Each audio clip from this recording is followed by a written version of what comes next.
Notre-Dame d'Amour. Zanette, c'était son nom de Jeanne, de Jeannette, comme elle le prononçait en zézayant, lorsqu'elle était toute petite. Tel il lui était resté. Ce qui, aussi, lui était resté, c'était sa grâce d'enfance, on ne sait quoi de tout mignon, de plus jeune qu'elle-même.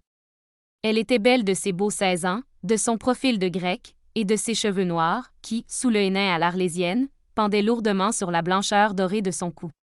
Elle avait 16 ans avec l'air d'en avoir 12. Pourtant, on sentait la vie jeune et forte palpiter dans la chapelle, c'est-à-dire dans l'antre, bâillement des fichus aux plis innombrables, qui laissent voir un peu de la poitrine nue sur laquelle brille la croix d'or suspendue à la chaînette des grands-mères. Zanette vivait à la ferme de la Sirène, bien tranquille à soigner ses poules, ses lapins, auprès de son père, Maître Ogia, le bel. À l'ordinaire, elle allait en Arles tous les dimanches. Et bien souvent, assise au bord du petit Rhône, seule, sous les saules et les aubes, elle rêvait en regardant l'eau qui s'en allait vers la mer si grande, où des bateaux vont et viennent. Comme des bêtes de rêve, comme de grands oiseaux aux ailes blanches. Un songe d'inconnu accompagnait toujours Annette. Ses beaux 16 ans espéraient. N'est-ce pas qu'elle porte un joli nom, la ferme de la Sirène? La sirène, la séréno, si vous interrogez les paysans, ils vous le diront, est un oiseau de passage, qui jamais ne s'arrête chez nous, et qui traverse seulement notre ciel, très haut. Quelquefois, le laboureur, en novembre, arrête son attelage, parce qu'il a entendu une harmonie lointaine, confuse, comme un son prolongé de viol ou de mandoline. Et il écoute, en rêvant. Ce sont les sirènes qui passent là-haut, tout là-haut. Elles sont plus petites que des tourterelles et leurs plumes miroitantes ont toutes les couleurs de l'arc-en-ciel. On ne sait pas si la musique qu'elles font sort de leur gosier ou vient simplement de la vibration de leurs ailes. On croit plutôt que leur vol est harmonieux. Leur voix y ajoute une seule note qui, de temps en temps, scande et domine la mélodie des ailes. Un jour, dit-on, comme on venait à peine de construire le château et sa ferme, une sirène un instant se posa sur le bouquet de tamaris en fleurs que les maçons plantent au bout d'une perche, sur la toiture, dès qu'elle est achevée. Et le château, et la ferme qui le touche, furent, voilà bien longtemps, baptisés du nom qu'ils portent encore.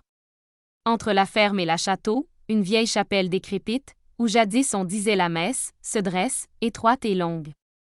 On la dirait bâtie sur le modèle des huttes camarguaises.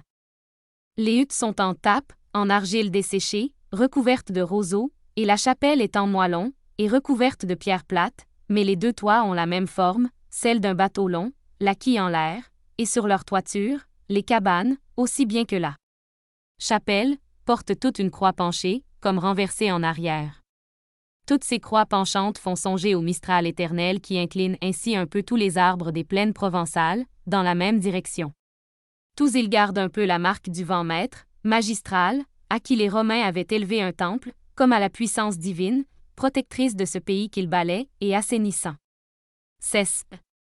Elle donne encore, les petites croix qu'on plante ainsi à dessein penché, l'impression des choses de la religion, à la fois vaincues et résistantes.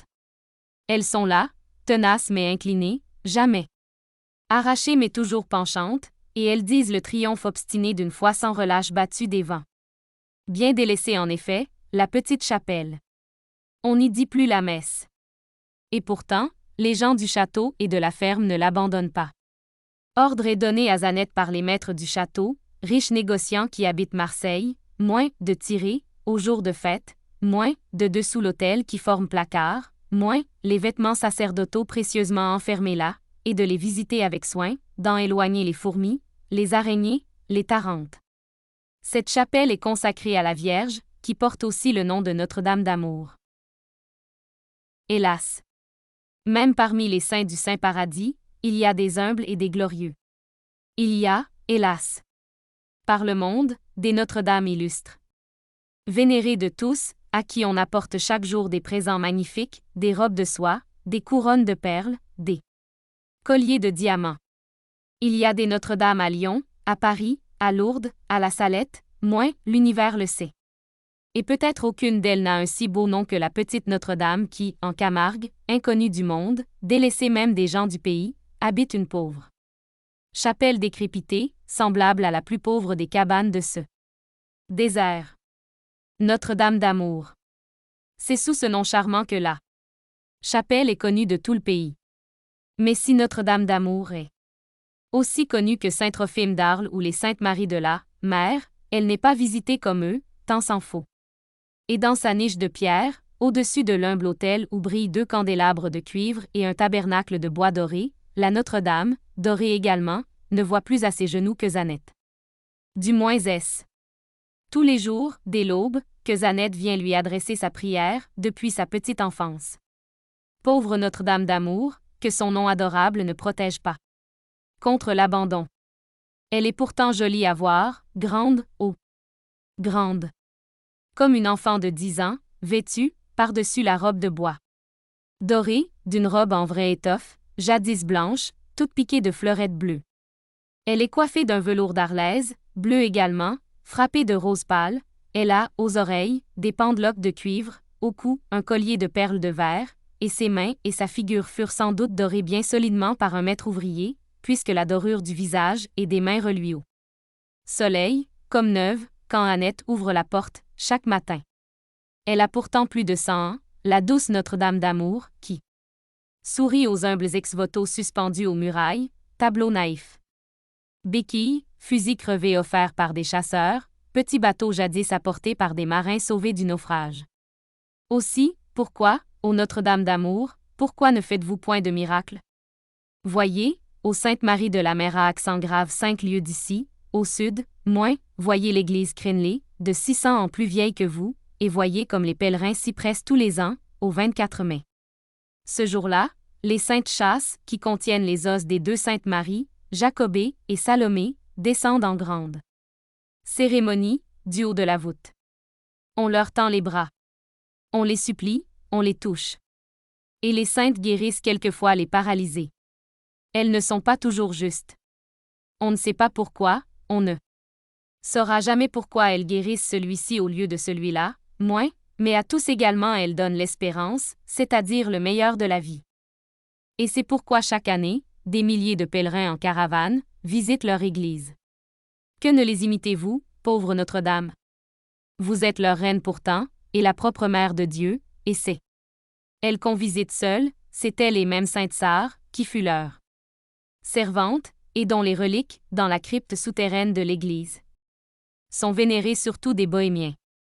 Et vous, ô Notre-Dame, vous êtes toute seule ici, dans une toute petite chapelle froide, sans honneur et sans prière, sinon celle d'une petite fille. Il est vrai qu'elle est jolie et qu'elle est sage, et peut-être l'aimez-vous.